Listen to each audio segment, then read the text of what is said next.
eyes found what she was looking for, and the soldiers were so close that she could see the sweat darkening their red woolen uniforms. Even in this high country, they were fools for wearing it in the summer heat. She stuffed the renegade hair back into her tight-fitting cap and pushed herself into a straight sprint. Summer pulled every scent into the air and magnified it.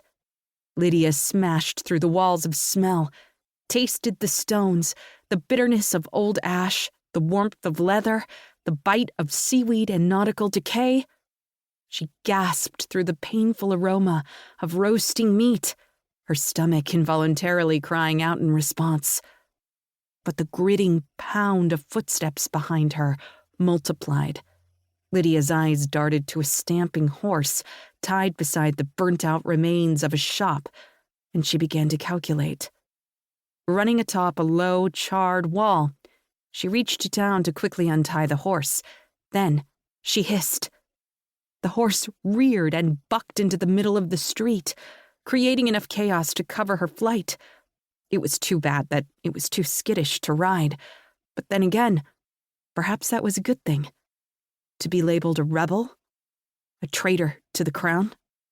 Yes, but she would never steal from the people she was sworn to protect.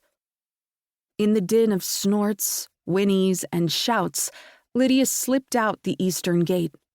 The crowd thinned quickly once she was past the market and into the open square, where, up through the cobblestones, the promise trees, great roots, rippled like wooden waves. The tree towered far above every rooftop except that of the palace, which was carved out of the mountainside. The promise tree was sacred, and its branches were the symbol of the nation when the true kings reigned. But to Lydia, it was just a tree. Her mother had spoken reverently of the promise tree, as if it were a protector, a bastion of ancient good. But it hadn't kept the Crimson Lord from killing her.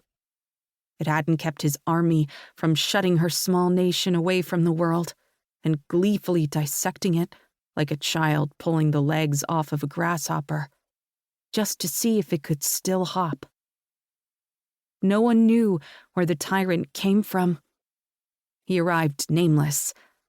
The people called him the Crimson Lord for the color of his standards and soldiers, but no one knew his true name. Even now, when he attended the public executions, he wore elegant masks and spoke to no one. He wielded silence and disguise like weapons, conjuring terror and mystery to keep the starving people in his thrall.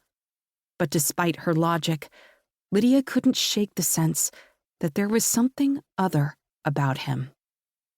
The few times she had been close to him, she had left with the impression of cold stone and mists just beneath her skin.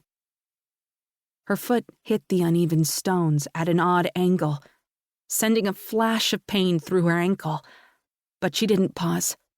Soldiers streamed into the square as Lydia sprinted past the children playing a skipping game. She could hear them behind her as she slipped into a network of abandoned buildings, reciting the old children's rhyme in their high, uneven voices. Promise tree, make me a king. It had been a long time since she had sung that rhyme, so distant it seemed a faded dream or another life.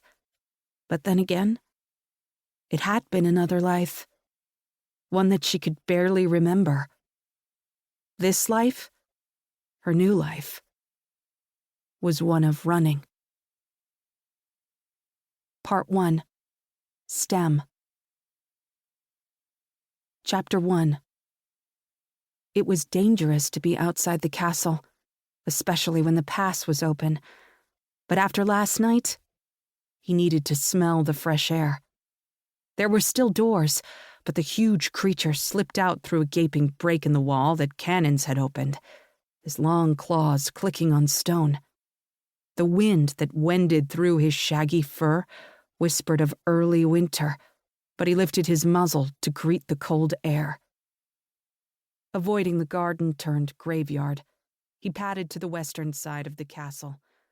where hellebores blew. To keep listening to this audiobook, I've left you a link in the description so you can do it, at no cost thanks to Audible's 30-day free trial.